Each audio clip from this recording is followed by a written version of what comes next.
ได้เวลากินสิเงียบๆจังน้อยมาจากต่างประเทศ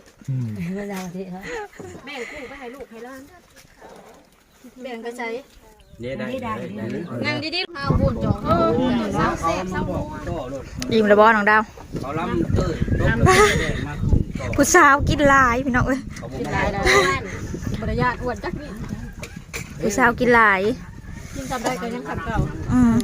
คะแนนบ่อ้วนนี่กินเลยคือเองอ้วนเราสิกินบ่ขึ้นบ่ลงบ้านเฮาสิขึ้นเลยบ่กินกะนั่นมาเที่ยวนี่เบิ่งอ้วนไปร้องเพลงโอ้ยเขาใหญ่ตายท้องโกงบ่กล้านุ่งเสื้อเลยโอเคไปร้องเพลงนะว่าเขาจะท้องโกงว่าตูท้องโกงเอ้าคันกินก็ออกลูกมากินข้าวปุ้นกับปลาเลยก็ย่าเอ้ยก็สิกินหลายวันเองท้องยักพุงยักใส่กินบ่ข้าวกินน้อยหนึ่งก็อ้วนบัดสิอ้วนกินบ่ได้มันขับบ่ขึ้นได้ก่อนชาจิ๋วมาพี่น้องมันไว้นั่นตัวนี้เขาได้2,000แม่บ่เขาบ่ยืนสอดแจ้งไอ้ไส้เราบ่ได้ไปการแล้วไปต้องเฮาเจือไปเปลี่ยนเป็นคนละไปส่งมันใหม่ก็มาแม่พี่เลยอ้าวพันนั้นพูดละพันก็ได้น้องใหม่บ่เกี่ยวยังให้พ่อไปส่งทำนั่นน่ะใครมันก็ซอยกันมันก็สิบ่อันน่ะปานใดเนาะก่อนสงครามเอาแจ้งเปลี่ยนกันนอนมานี่เจ้าก็หมอนี่บ่ไหวอยู่เนาะเคยห้องนี้คนเด้อเปลี่ยนกันเขาไปงานเขายังสิโทรมาอยู่เปลี่ยนกันโทรมาห้ามบ่ว่าในเสื้อเขามีบ่ให้คำตอบแต่เขาไปน้ำมีใช้นึงเดี๋ยวพาลำเรื่องย่าๆเลยตอนนี้อิ่มเลยให้มกชวนมันนำเลยแต่ว่าคำเริ่มเกี้ยงแต่หัวขำอาเซียแต่หัวขำแล้วมันจะเพราะว่ามันสิบร้อนคันนั้นเป็นสีตูดคันนี้มันคันการตอนนั้นไปมันสิรับเด้มันอยากนอนโว้นะรับตีหนึ่งมาตีหนึ่งบ่อยากนอน3-4 โมงเจ้าจังเบิ้ง3เนาะคันนี้บ่ได้นอน3 โมงเลยนะมันอยากนอนแห้งเอาเพลงเสียงมาโชว์3 โมง 4 โมงแล้วโอ้อยากนอนแล้ว2 โมงเองโคตรได้บ่ได้กินน้ำกาแฟลงมาเฮ้ยกินมาสิอยู่ตาไว้ก็บ่อยู่เอ้ยบดคืนเฮ้ย3 โมงไปแล้วกันตามสเต็ปก็ชอบมาเลยเนาะเขาก็ไปชอบมันต้องเขาชอบเต้นไอ้เช้าหาคนตีน้ำมันแม่แซ่บเด้น้องดาววะปีใหม่นี้น้องดาวสิเลี้ยงกุ้งพี่น้องเพิ่นว่ากุ้งน้องอะไรทุ่ง20 บาท20 บาท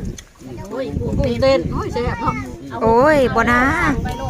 ดาวข้างน้ำพายพวกกินเนาะเนาะแซ่บเนาะใส่มะกอกก้อยบ่ห่อกินบันไดเบ้ยบึงนี่กุ้งเต้นเนาะ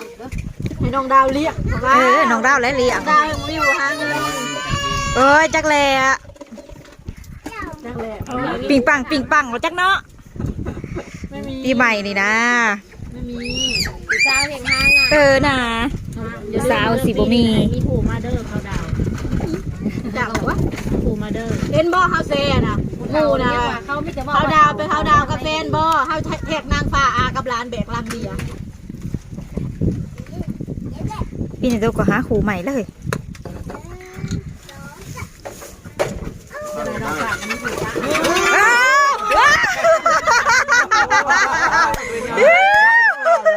อีหยังเนี่ย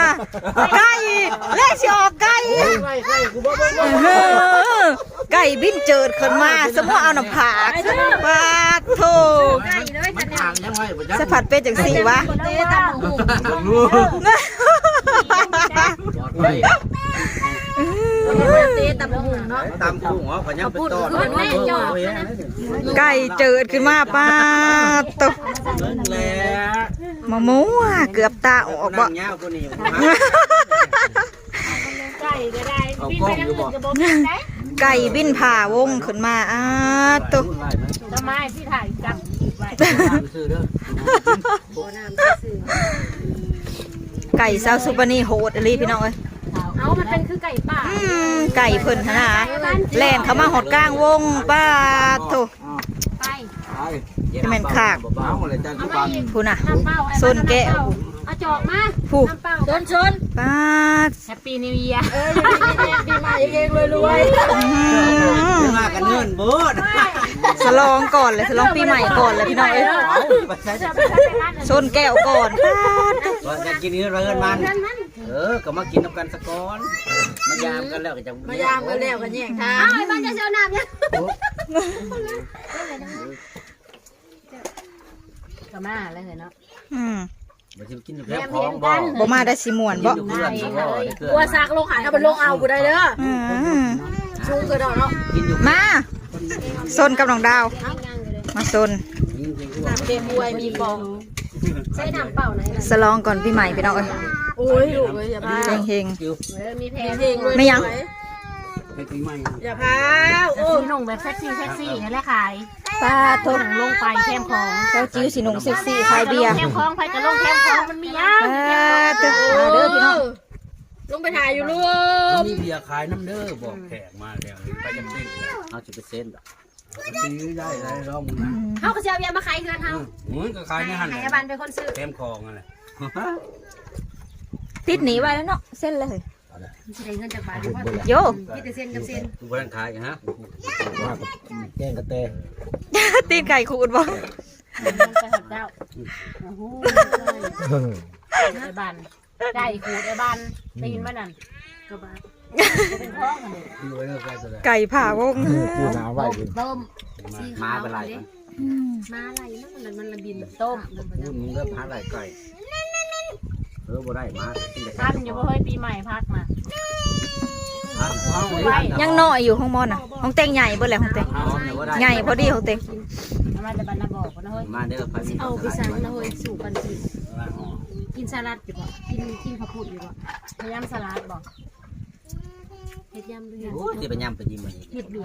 เฮ้ยใหม่ก็ยำสลัดอีกแต่เก่า เป้ยพอดีเลยสิเมาหัวแท้บ่จักสิเมายำสลัดบ่จักสิเมาหยังบาด เขาเฮ็ดแบบซื้อข้าวปุ้นมาแล้วมันลุ้นมือดูดิใครอยากคือบ่ ดีเลยบอกเรียกว่าเบ็ดเถิกเบ็ดเถิกแล้วมั้ง โอ้ยเราขายเท่าได้เทิกเลย แล้วขายเถิก แม่ละลายบ่ ไม่เทิกละ2-3ล้านผู้ใดเทิกน้อยๆอย่างใดบ่ได้ใหญ่ใด แม่มันเป็นราคา เดี๋ยวละละ เป็นราคาเป็นราคา อย่างนักนะ20โลเราขายตัวละ2-3ล้านนะ หมูน่ะอัน แบ่เทิกนะ กว่าแบ่เลย แบ่น่ะแพงกว่างัวตัวบักใหญ่งัวตัวบักใหญ่1,000เดียว 2,000 ทานก็ได้สิกินบักหลายๆกว่าแบ่เลย ย่างจะกินเถอะย่างแล้วกูเห็นพวกกันใหญ่ กินนี่มาน่ะกินก็เขาบอกอันนี้มีคนเฮ็ดกินแบ่ได้กินน่ะ งัวกระแซ่บงัวน้อย พอกันได้กินอะไร เฮา เผาคือแบ เฮาเฮ็ดบ่เป็นมันผัดจากกุ้ยได้แบ่ งัวน้อยนะเผาคือมะนาว แซ่บ น่ะกินปลาเป็นนานเขาบอกว่าได้กินแบ่เมื่อบ้านอันกินเป็ดบ้านภูมิคันให้เอาไปให้ในนัดกันตอนนั้น ป่งเลยแหละ บ้านนี้ไปให้ ป่งยอดอยู่ โอ้ยมัน งามกันหลายปีเลย เครือน่ะพืชขึ้นเต็มอีกแหละตัวตัดมาน่ะ ว่าของหวานผมอ้วน กุ้งตัวนั้น ของหวาน อย่าลืมกุ้งเกรงใจเอาให้น้องดาวซะให้ผู้สาวซะให้ผู้สาวซะ บำรุงเขาเนี่ย บำรุงผู้สาวซะ บวงนี่มาโสดอันหัวนูก็บ่เยอะ เกรงใจแล้วเหรอ กุ้งเกรงใจเอาให้น้องดาวซะ กุ้งดิบคือบุกิน ทางนักกมีน ทางหนักก็บ่กิน อย่าแน่มาหนา โอ้ย ถ้าบุกินนะเขาแนมไปอีกได้ เพิ่นเลยกินบ่ว่าจะเถื่อเนาะ เขาบริโภคไม่ต้องกิน ไก่ผ้าแล้วบ่เบิด นี่ตัวเองได้กินบุหรี่ไปบริโภคเลยกินก้อยปลาจนสวดจานนี่ กินมันนะไปลงตึกเอาไป แต่เต็มบริโภค ได้ปลาอย่างก่อน ป้าเนี่ยกินสัตว์ใส่สั่นหยอกๆห่วย กินเขาหรือบ่ใหญ่ เพิ่นหิวข้าวแห้งบ่ ใส่ก่อนหมูที่เจ้า หลายอยู่ได้ปลาในน้องนะก็ดีก็ดี ซ้ำอันนี้วัด ปิ้งปลานิ่นี้เคี้ยวปีใหม่ อ้าเถอะ ไอ้บางพาเอิญไอ้บอยพาเอิญปลานิ่นี้เคี้ยว บ่อยากบ่ปลามูมันเนาะ มีหอดปลาเขียวบาดเดียวโอ้ย ชื่อตัว15 บาท มันใหญ่จะกินเนาะ ใหญ่ก็ มูมันเลย ชื่อปลาหมูมันมาแต่ไซตุมา ตัวที่ผ่าแบบ 150ตัวมัน2,000 บาท